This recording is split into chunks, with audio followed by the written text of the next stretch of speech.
There we go. We're live. I almost had a brain cramp there. All right, so my wife and I are not doing this video this time. She's kind of in it, kind of out of it. Out of the video. But so we're here in. Oh Lord, let's let her count that. We're here outside of Jacksonville, North Carolina. We're actually in a little town called Maysville, and my daughter Renee and my grandson, who is making a big fuss. We're going to be making cinnamon rolls, but instead of me doing it, Renee is going to do it. And so she's a Pampered Chef consultant, and so she's going to show you her cinnamon roll recipe that she uses. Stop it. All right. Hi! Mason, say hi. Hi! Yeah, go to Nana. Okay, so we're going to start off by, so I have half a cup of milk in here. And then I am going to put it in the microwave for probably about 30 seconds. Just a second.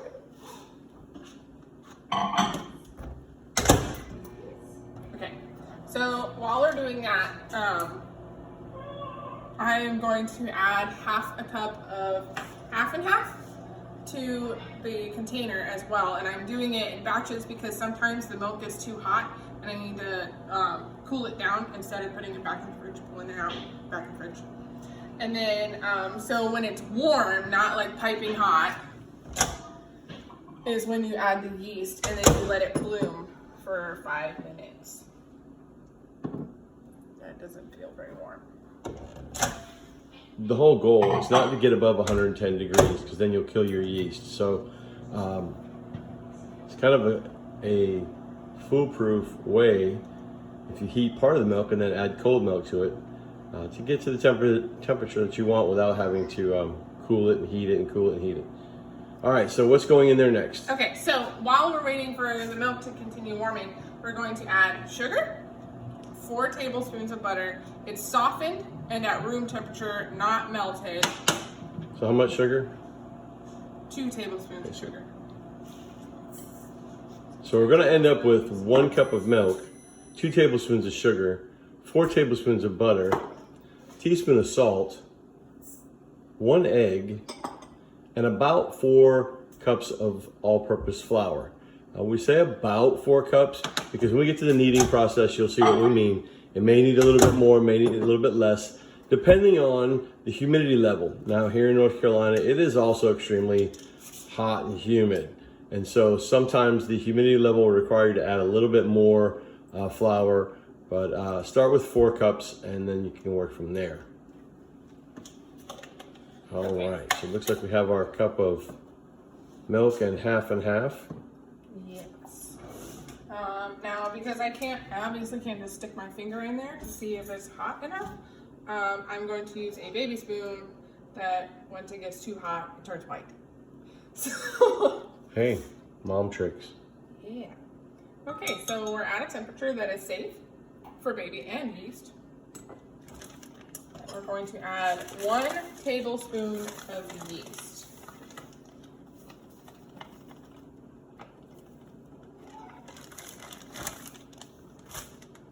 We're just going to sprinkle it over. Okay, so now that that's done, I'm going to this is going to sit and bloom for about 5 minutes. You don't stir it? Yes. Okay, if you want to speed the process up a little bit, you can put half your sugar in with that milk and put half in the bowl.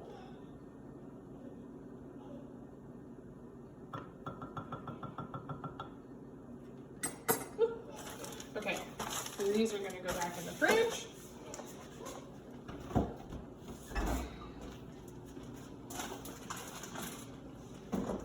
Don't worry, Renee, I'm not taking a picture of the fridge. Okay, good.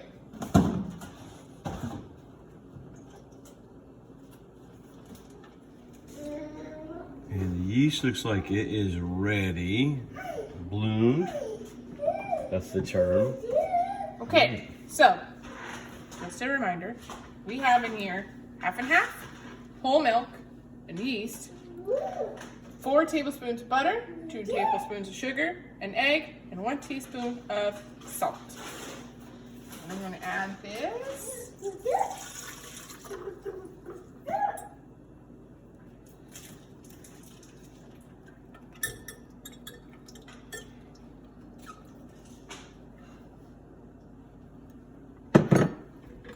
All right, so she has the whisk attachment, and oh, I forgot to lock make in sure the bowl's locked in.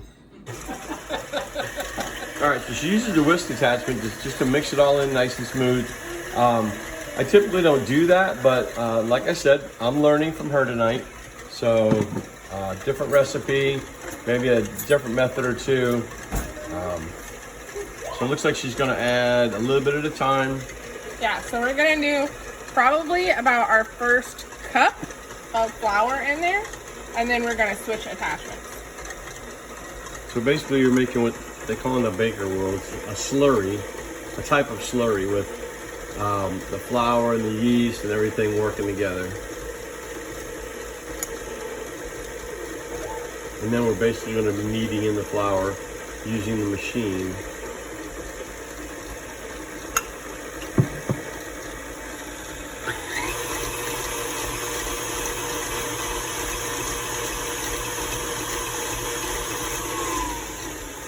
Okay. Now that's all slurried and beautiful.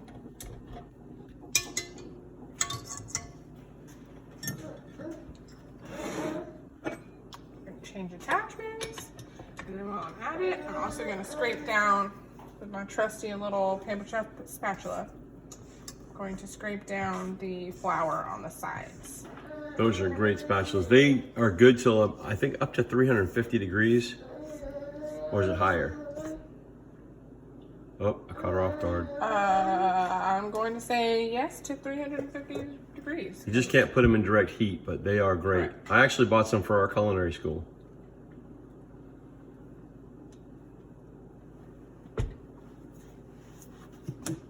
Okay. Now you're gonna slowly add the rest of the flour. Yep. So we're just going to slowly add the rest of this flour. And we usually do it around half a table or a half a cup at a time. Since I'm using a tablespoon, well, you get the gist.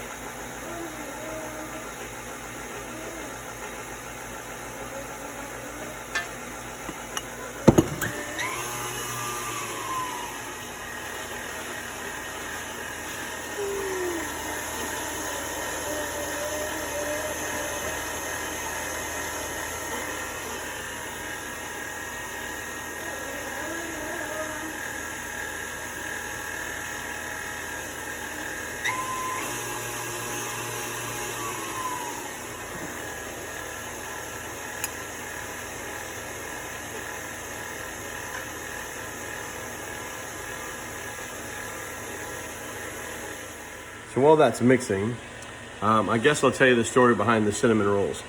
I've been making cinnamon rolls for the last probably 35 years. When my wife and I first got married, we were newlyweds, and I was trying to be the good husband, and I would be on Night Baker and make cinnamon rolls and donuts and cookies and pies and all that kind of stuff. And so I would bring her a warm cinnamon roll at nighttime, and so she blames all of her weight gain on me and the cinnamon rolls. I just want everyone to know that I did not force feed a cinnamon roll down her neck. Correction, we have a rebuttal about the weight gain thing. I'm in hot water already because I said weight gain. So All right, Pudgy. I'm gonna. Did you hear that? Did y'all hear that? She's calling me Pudgy. He's Pudgy. Mason turned around like, what are you Woo! About 6 months right there. But yeah.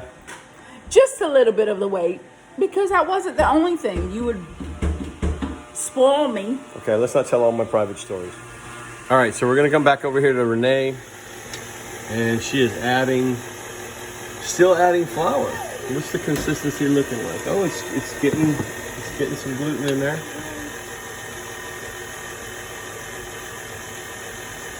You know, my grandmother baked before she bought her first KitchenAid mixer. Little plug for KitchenAid. I have a KitchenAid mixer at home in the garage that is, my grandmother bought it in 1964.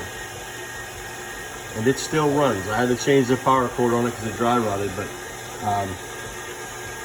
these KitchenAid mixers to save your arms, because before she got that, she made these caramel sticky buns that were just out of this world, but she made all her dough by hand.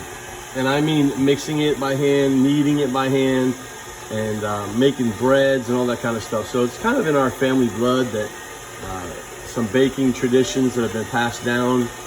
And now you notice that that's starting to come to like a ball almost.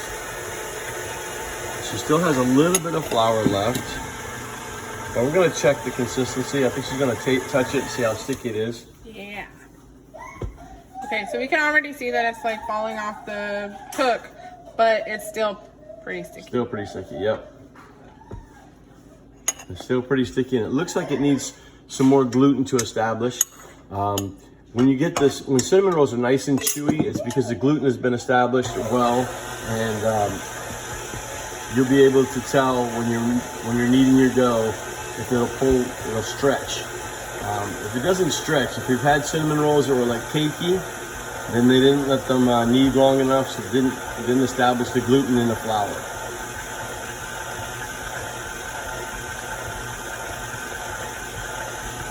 You could probably add some more.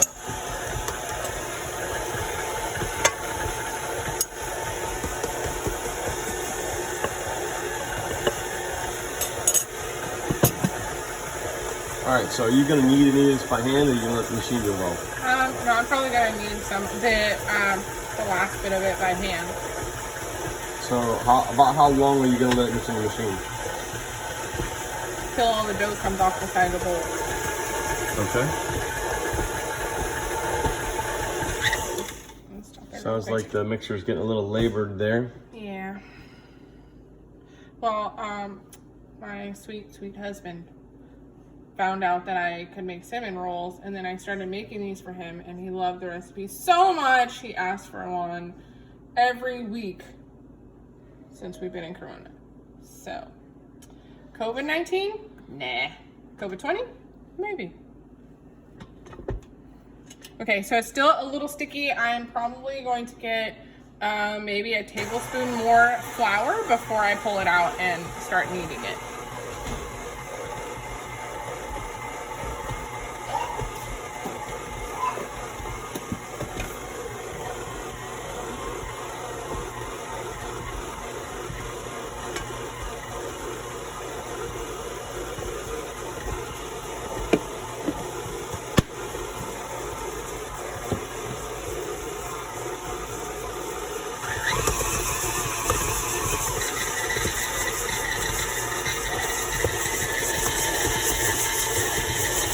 Looks like you're a little drunk, so I better pull it back. I don't want anybody to pass out watching our video.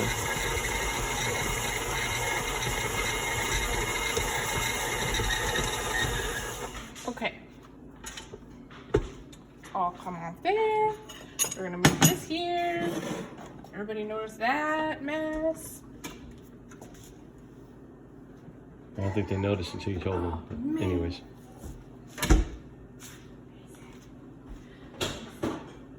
Okay, so I don't know what she's doing right now, but so we don't have any dead time. The dough is looking pretty good, and we'll get a little pinch on that. It's got some elasticity, but not enough. So if you were to make the cinnamon rolls with this right now, they would be okay. But we want that elasticity to build up a little bit more, so more kneading is going to be required. I don't know if she's going to need too much flour on the table, but she's going to use a mat. Yes. So, what I've been doing is instead of adding flour to it so that they don't get Too dry? is I've been getting it to where the dough will be like this, so it's kind of sticky, but it's still like, it's not really sticking to my fingers. Get that all off the hook.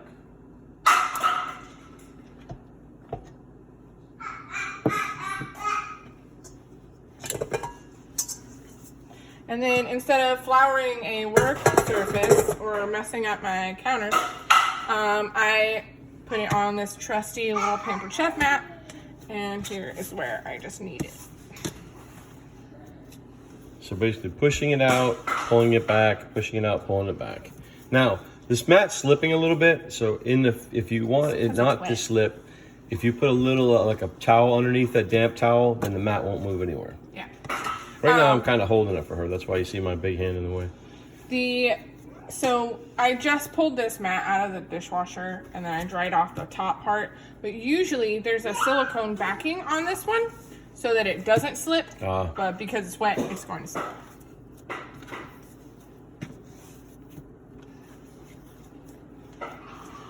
Man, this still makes my hands look really tan.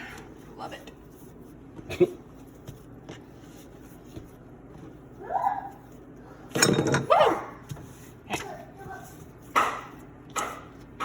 So now we're going to take some off.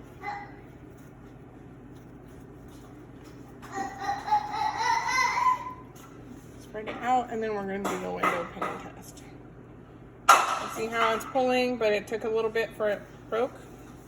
Could probably use a little bit more gluten, so I'm going to need it a little longer.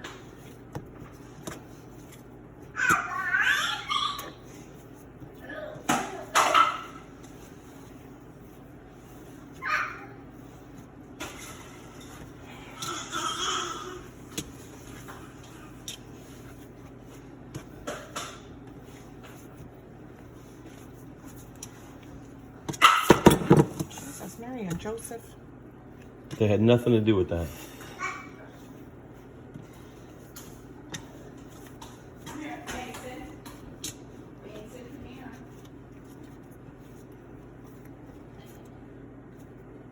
Alright. You can take a smaller piece. Doesn't have to be huge.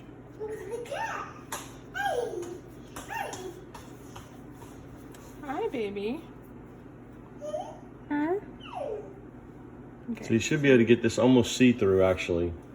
It needs more work. Yeah. All right, so do you want me to work it some? No. Oh. Work those arms then.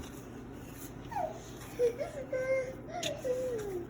gotta work out with Nina tomorrow, so. It's my warm-up.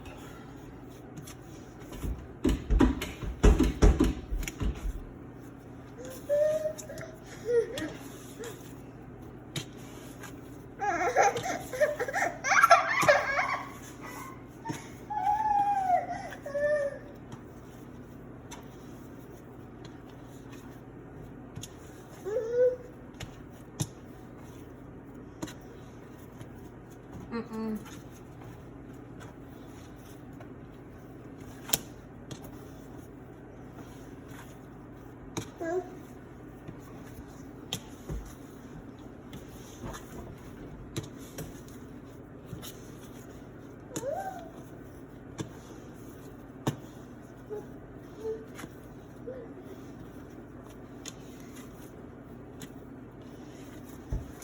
Uh-oh.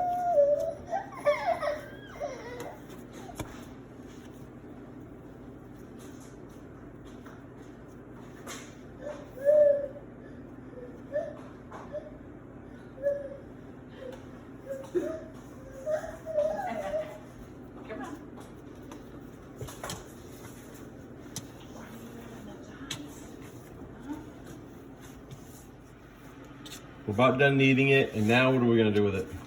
Now we're going to, I don't know why, but I always roll it into a ball. Yes. And then I am going to add it to a bowl, put some saran wrap on it, and leave it alone for an hour. Okay, so instead of dirtying another bowl, right, you have this one here. Just use that. Put a little bit of oil in it. Why? So it doesn't stick to the bowl. When it proofs, we always put a little bit of oil. No? Like what kind of oil? Vegetable oil. Here it goes. Yep, a little bit of vegetable oil. It does two things. It helps it from sticking to the bowl, and also it helps it from getting dried out. It shouldn't dry out anyways because we're gonna put plastic wrap on it. We've already preheated the oven. If you don't have a proofer, you can heat the oven to about 200 degrees and then shut it off. Then put your dough in the oven to proof, And then when it's done proofing, which means it'll be double in size, you'll take it out. So about a tablespoon of oil in the bottom of that bowl. Okay.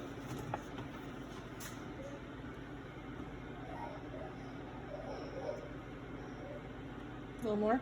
Yeah, right there's good. All right, so you're gonna put the dough in there, the rounded side down first, roll it around, then flip it over. Do I roll this around at all? No, watch. Just do this in here, like this. Just move it around, and then flip it over. And it is ready now to cover with plastic wrap. And then she's gonna set this in her already warmed oven. And when it's done proofing, we'll get back to you. And we will show you what it looks like when it doubles in size. To the rocks. Okay, so we have the dough. It's proofed. Took it out of the oven. It's nice and double in size. And now she's going to punch it That's down. my favorite part. And all the excess alcohol and carbon dioxide are going to come out of the dough. And she's going to take it up. And she's already floured a rolling mat. And she'll set that on there. Okay, so I like to get it into a square. Rectangle. Rectangle, square. I said what I said. Yeah, geometry was never your strong suit. Nope. Okay. A trusty rolling pin.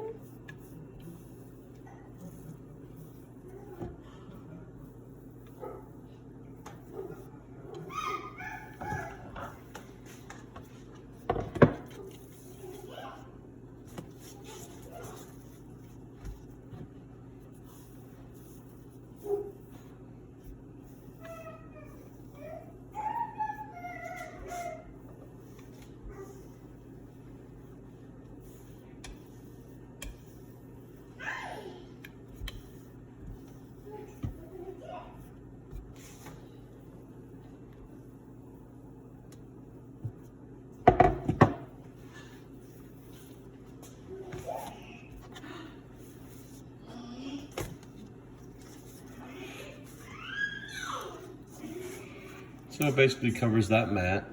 It's about a 1/4 inch thick. You don't want to get it too thin because if you do, especially when you're doing gourmet ones like with apple filling and stuff like that, it tends to rip and pull through. So now we're gonna put the filling, which is brown sugar and melted butter and granulated sugar and cinnamon. So Renee mixes hers all together.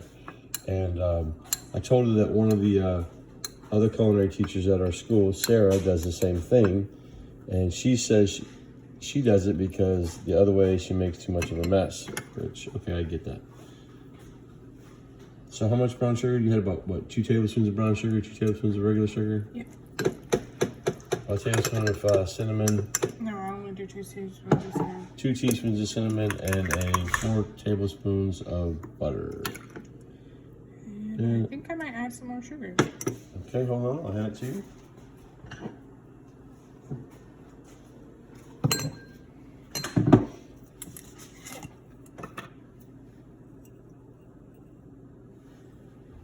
So she's trying to get this into almost like a paste type mixture so that it'll spread nice and even.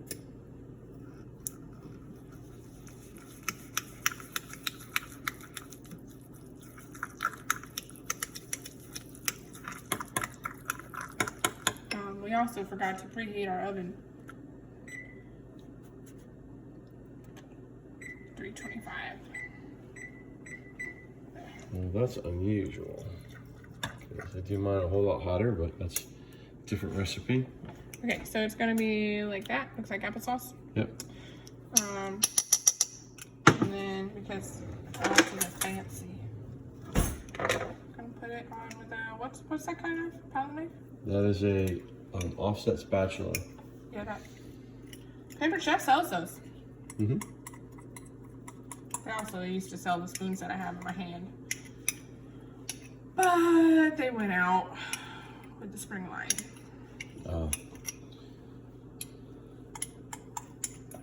They also sell a line of mise en place bowls and just about everything you need for this except for the mixer. They sell two different kinds of sizes of the mise en place bowls, and they come with lids. All right, so don't go all the way to the end so you can seal it, otherwise the end won't seal. I mean the far end when we're rolling. Yeah. These side ends, you can get it all the way to the side, but you just did what I asked you not to do, so we'll see if yours stay together or not. Look at the face I'm getting, people.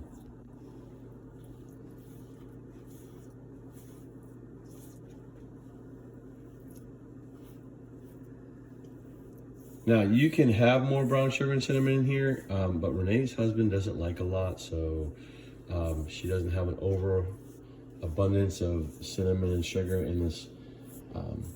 Just a nice thin layer. You just want to get it moist. I have made it in the past where I put too much in it, and you have this caramel sticky stuff that's all over the pan, and then also in addition to that, it gets hard. So Yeah. you don't want to do that.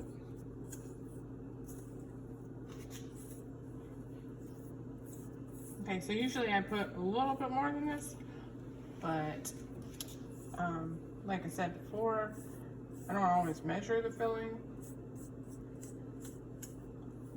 So, okay, probably as even as it's gonna get.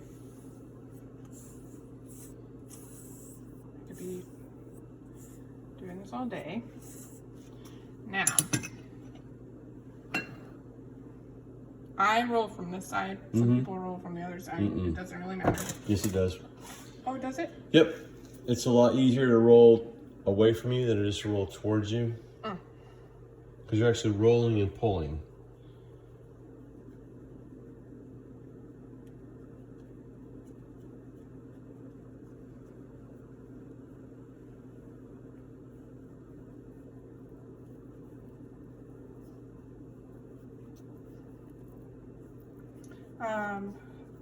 I think one of my favorites that I've done with this is I backed up on the cinnamon a little bit more, and then I sprinkled fresh blueberries in there. And then another one, I did about the same amount of cinnamon and just sprinkled mini chocolate chips.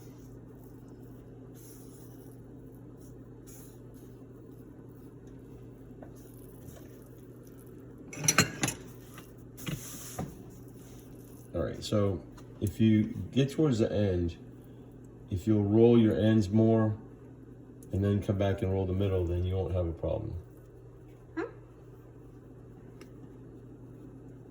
So you see how your end went off here? Yeah. If you roll that first and then the other end, it'll even it out in the middle. So you gotta pinch that together, right? That's why I said not to have the sugar stuff, because it stops from pinching together. Okay, now we're gonna do something else that Chef Guy doesn't usually do. She's gonna cut them with thread. You can use floss, but we only buy the little flosser things, so, and if we do have floss, it's minty, so don't do that. Yeah, I wouldn't do that. But just plain thread. You go up underneath it, and then what you're gonna do is you're gonna cross it, and then you're gonna pull it, and it's gonna cut each piece. Ta-da! Put it on.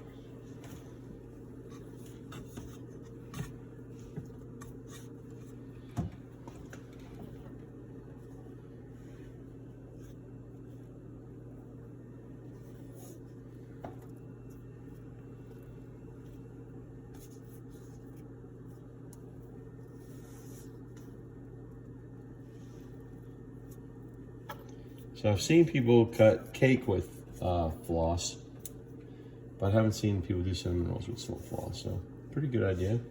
Yep, it just keeps it from, when you use a knife, Smashing it it. smashes it. Well, if you have sharp knives, there's less chance of smashing, but you know. Just saying.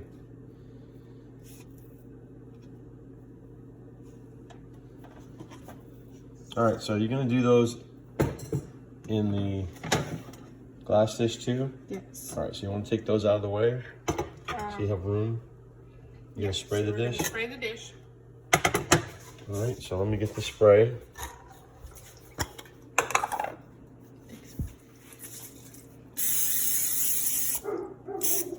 We're not spraying the stone because you don't need to spray the stone. Nope. Pampered Chef stones are amazing, and you don't have to spray them. And they pretty much rinse right off, so those are usually really good. And then there's space for one more. Where'd the thread go? Oh. Yeah, little note, use a dark thread so that you can not lose it. You're so clever. I'm so smart.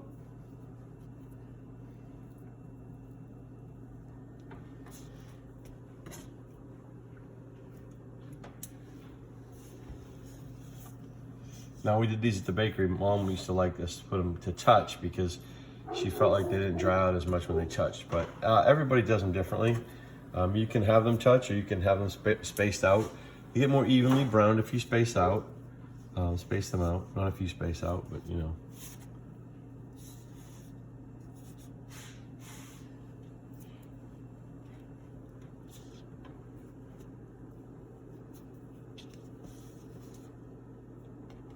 We're gonna split this one in half.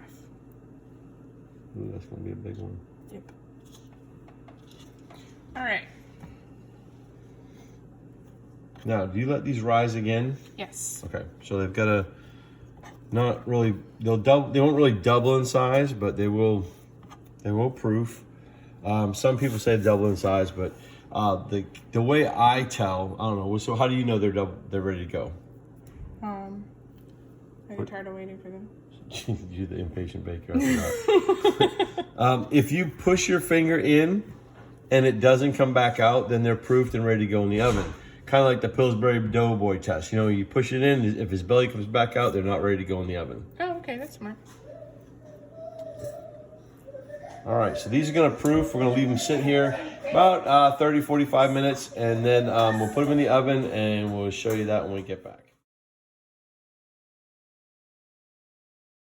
All right, so now we're gonna test them to make sure they're ready to go in the oven. Give it a little poke on the side, and if the indentation stays there, that's ready to go. It's nice and soft. And so we have the oven set for 325, and we're gonna put those in for about 14 minutes. We're gonna have to keep an eye on them at about the 12-minute mark. All right, so here we go. The one on our stone is gonna go on top.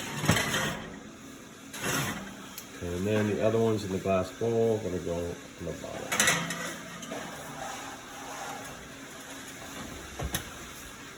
Okay, and setting the timer, 14 minutes, and we will be back with you shortly. Okay, so now it's time to make the icing for the cinnamon rolls. So we've got half a stick of butter or 4 tablespoons. And I've got my grandson, he's ready for cinnamon rolls. He's crawling on my shoulder. And then also 4 ounces of cream cheese. We softened it a little bit in the microwave so it doesn't clump up. And she's gonna beat that together before she adds the sugar so that it's nice and smooth. And then we'll add the sugar, and I think she's got some vanilla out there too. Yeah. All right, so I was reminded while she's beating that she used to go to the baker with me at 4:30 in the morning to help make cinnamon rolls, and some daddy-daughter time. But I also think she said something about she did most of the drinking coffee waiting for the cinnamon rolls to get done. Yeah, I did. All right, so it's nice and smooth. Now we're gonna add the powdered sugar and A teaspoon of vanilla. This time, just for you guys, I'm gonna measure it. look at that. She's like her mom when it comes to vanilla. She doesn't measure and she always adds about twice as much. No. Oh, that's your mom. I am like my mother in the fact that we cook, we rarely measure. We cook based on the whispers of our ancestors, if you want to call it. Oh, Lord help us. Folks, baking's supposed to be a science. How my wife and daughter get away with the way they bake sometimes. Baking is a science. Cooking is not. But this isn't cooking, this is baking. Oh, I forgot.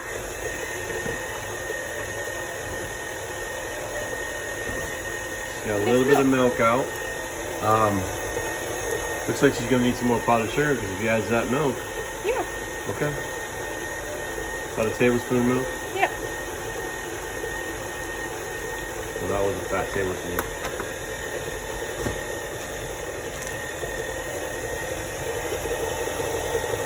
In the end, it should be about 2 cups of confectioner sugar.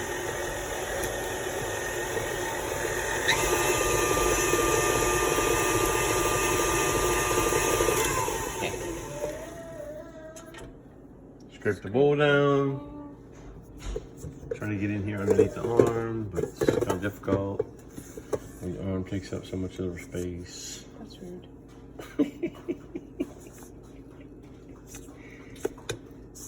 But I got jokes. Yeah, I will.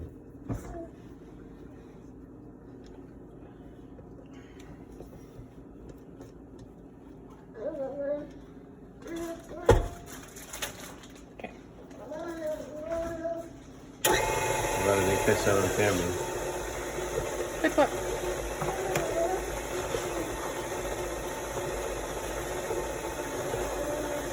Has it got the consistency you want?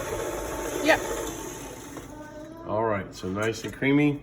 And then let's take a peek at the cinnamon rolls. I'm gonna try to look through the oven door here real quick. Give a sneak peek here. Ooh, they're looking good, but they're not quite ready yet. A little bit longer, and then we're gonna put the icing on those. All right. So it's got about a minute and about a minute, let's say that. All right, and we're gonna hold up. Okay, so now we are going to ice them while they're still warm.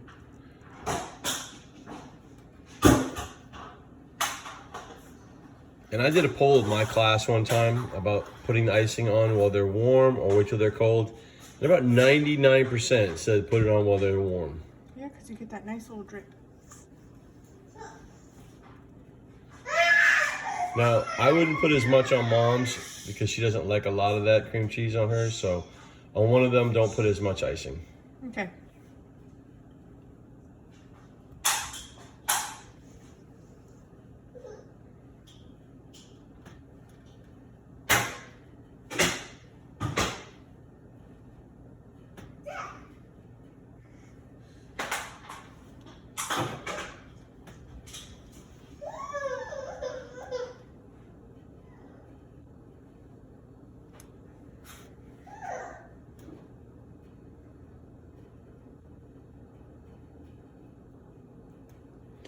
If you wanted these brown a little bit, you could turn the temperature up of the oven just to brown them up a little bit if you wanted. If you have a little problem with them being without golden color to them.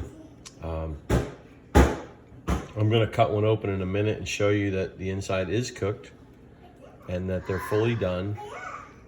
Sometimes when we get things golden brown, they dry out a lot faster and a lot quicker so that you'll have they'll, like tomorrow, they'd be too hard to even bother with because there's no preservatives in these.